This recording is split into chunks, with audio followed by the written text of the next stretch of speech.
ఉట్టి మా ఉట్టి అంటే అప్పుడు పూర్వకాలంలో పెద్దలు అందరూ అట్లా ఇట్లా దాని మీద పాలు కాంచిన గిన్నెలు, పెరుగు, వెన్న గిన్నెలు దాని మీద పెడతారంటమ్మా.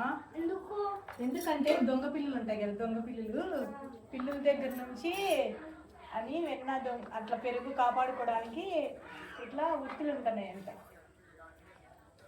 అలా ఉట్టి పెడుతున్నారంట, ఉట్టి మీద అలా గిన్నెలు అలా పెట్టేవాళ్ళంట ఉట్లో. అది నాకు పెట్టడం చేతి రాలేదు, అలా పెట్టేవాళ్ళంట ఉట్టిలు. అప్పుడు ఎవరు అందుకోరు కదా ఆ గిన్నె పైన ఉంటే.